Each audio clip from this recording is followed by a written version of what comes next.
Hey guys, Damien here. It's been a while since we uploaded a video, and I thought that I might start with the recent detail of this Polestar 2. Let's get into the detail. I start by washing the car, of course, usually lifting the wiper arms into transport mode or snow mode or whatever it, service mode or whatever it is that you'd like to call it. Basically lifting the wiper arms 90 degrees to the body so that you can access the bottom of the windscreen and so that you can lift the arms up without damaging the bonnet.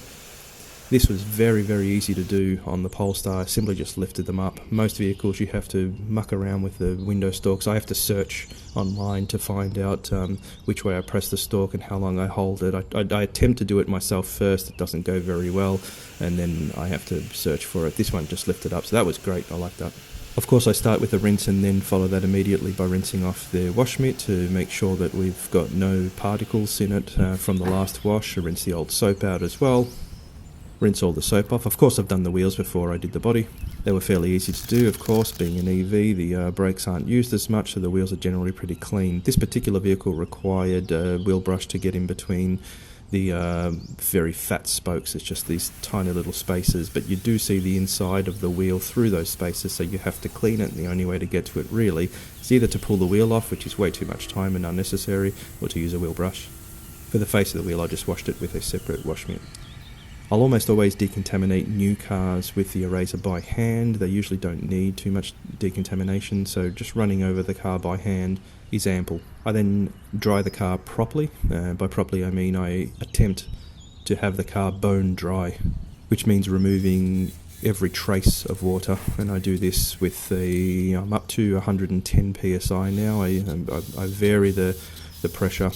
I don't want too much pressure because I don't want to cause damage, but the more pressure and the more volume, the faster I can get this process complete. Usually takes me half an hour, which is a long time, but I think it's worth it.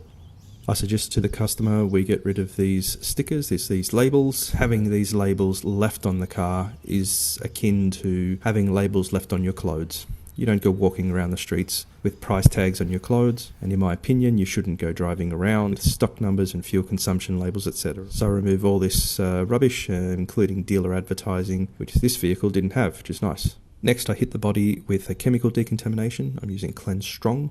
It does a great job of removing tar, and the back of this car was full of it. I attempted to remove these marks on the glass, which I thought was some kind of residual, but Cleanse Strong just wouldn't budge these. They turned out to be scratches. Don't think I should speculate as to how they got there, but just spend time removing it. It's very important because these really ruin the presentation. After the car was all detailed and it was bone dry and I decontaminated it, it looked much, much, much better, but these marks stood out a lot more. They were very obvious and they had to go. A couple of drops of Cap Heavy and a 75mm glass correction pad on Brutus, the rotary polisher, and they were gone. Only one minor issue left during the application of paint protection. I was applying it to the front screen and it seemed to haze over after I tried to remove the excess. I tried to remove the excess, it would haze over again. I try again and again. I flipped the cloth over to the short nap side, and then that solved the issue. The rest of the car was a breeze. And after an overnight cure, I had tested the paint protection, which was working very, very well. Very slick, very glassy, lots of hydrophobic activity. The customer was absolutely wrapped with the car, and he's eventually going to see this video and find out about all the extra little things that we had to do and we found, so I'm sure he'd be happy about that. All in all, very straightforward job, very easy to do, good quality paint. Love the panel gaps on this.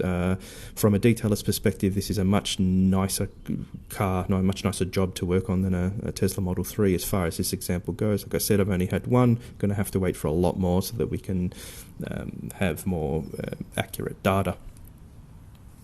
But I really like the much harder European style paintwork. I like the panel gaps. The quality of the fit and finish of the vehicle is closer to European than the Chinese Teslas that we get in Australia anyway.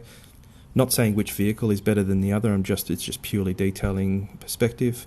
I find the Polestar 2 has its advantages and disadvantages, and so does the Tesla, and it's really just up to what the owner, the driver, would prefer to use every day. Okay, hope that was interesting, and hopefully I'll be back with a few more videos and more often from now on.